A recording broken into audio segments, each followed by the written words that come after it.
Bismillahirrahmanirrahim. Assalamualaikum warahmatullahi wabarakatuh. Perkenalkan, nama saya Farhan Nuridaya, kelas 4B dengan NIM 2103015243. Di sini saya akan menjelaskan mengenai dua metode dalam pemrograman bahasa Java, yaitu abstrak dan inherited yang sering digunakan dan masih masuk ke dalam suatu OOP atau Object Oriented Programming. Baik, yang pertama di sini saya akan menjelaskan bagaimana suatu pemrograman di dalam inheritance. Jadi dalam kode ini bisa kita lihat inheritance itu warisan, di mana suatu program atau parent memiliki anak atau child, atau bisa kita sebut sebagai superclass, yaitu sebagai induknya, dan subclass sebagai childnya atau anaknya. Seperti itu. Nah, di sini kita lihat saja langsung dalam codingannya. Terdapat suatu kelas yaitu dengan namanya nama variabel itu komputer 1, di mana di dalamnya itu berisi string tiga variabel string yang bernama prosesor, merek, memori. Dan ini kita sebut sebagai induk atau parentnya dalam pemrograman atau dalam sintak code di sini. Nah, setelah kita membuat parentnya, lalu kita buat childnya, itu dengan kita mendeklarasikan pertama dengan kelas laptop dan kita tambahkan extend sebagai penghubung bahwa kelas laptop ini adalah anak dari komputer 1, atau kelas laptop ini adalah suatu child dari komputer 1 sebagai parentnya. Nah, selanjutnya di dalam bodinya kita panggil kembali laptop ini, yang mana suatu kelas laptop ini kita isi dengan beberapa parameter, yaitu 3 parameter. Yang pertama itu string para prosesor, string para merek, dan string para memori. Nah, jika kita ulas kembali di awal bahwa tipe data string ini sama halnya atau dalam penamaan variabelnya masih sama dengan variabel yang telah kita deklarasikan di dalam parent, yaitu parent komputer 1 ini. Nah, setelah itu di sini kita mengarahkan parameter ini agar menuju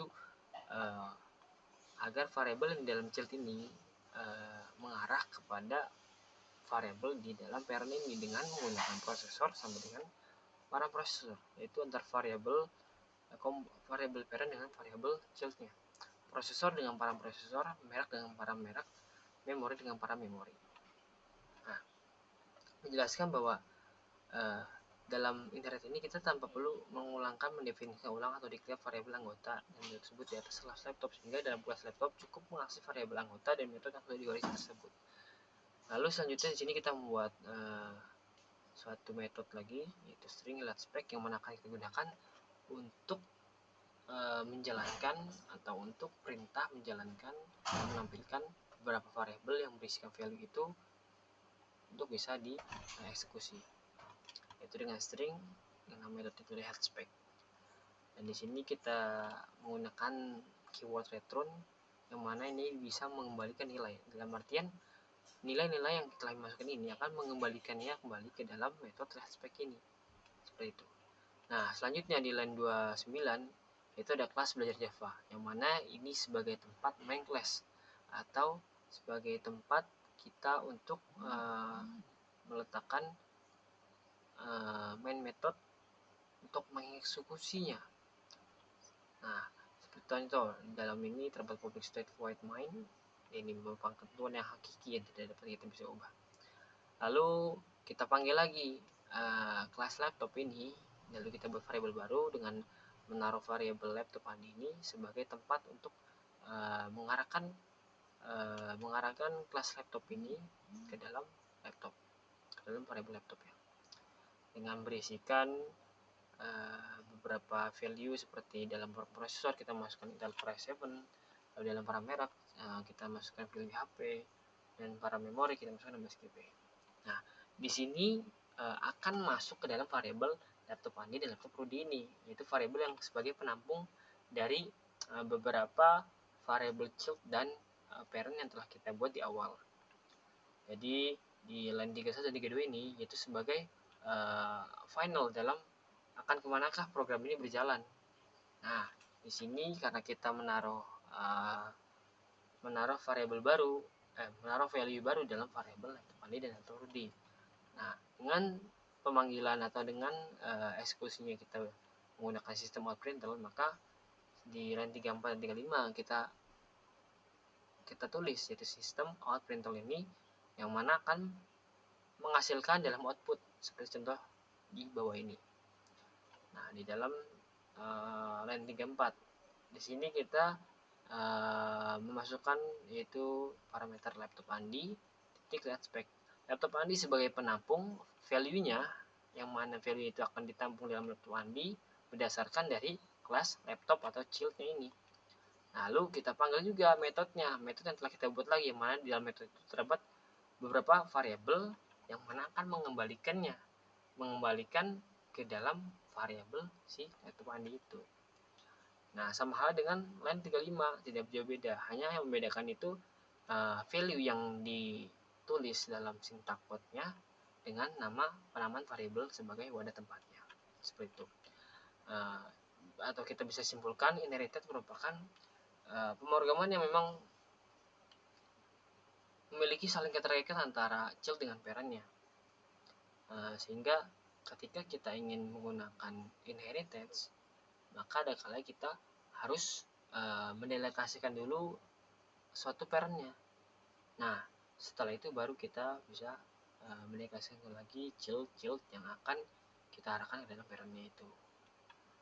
Namun kekurangan dalam inheritance ini yaitu proses pengkompilannya yang cukup lama dibanding dengan abstrak. Baik, selanjutnya kita lanjut ke pemrograman dengan metode abstrak. Nah, tidak jauh beda dengan inheritance tadi. Yang membedakannya itu satu, di dalam abstrak terdapat beberapa variabel yang memang memiliki keterbatasan dalam aksesnya atau keterbatasan dalam penggunaan value-nya. Karena di dalam abstrak ini terdapat suatu 3 variabel, ya, yaitu kita namai variabel yaitu komputer atau saya menamakan kelas itu komputer. Nah, dengan kita awalinya dengan keyword abstrak dan kita isikan dengan 3 string yaitu prosesor, merek, dan memori.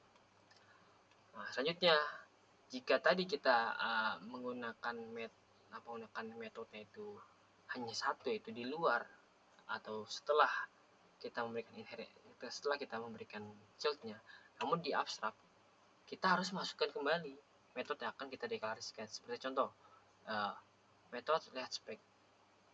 Walaupun kita akan membuat metode ini, namun kita harus deklarasikan dulu di dalam abstrak kelas komputer ini. Seperti itu. Seperti contoh di dalam abstrak kelas komputer ini kita memasukkan 3 variabel, lalu kita masukkan metode abstrak ini dengan tipe datanya string.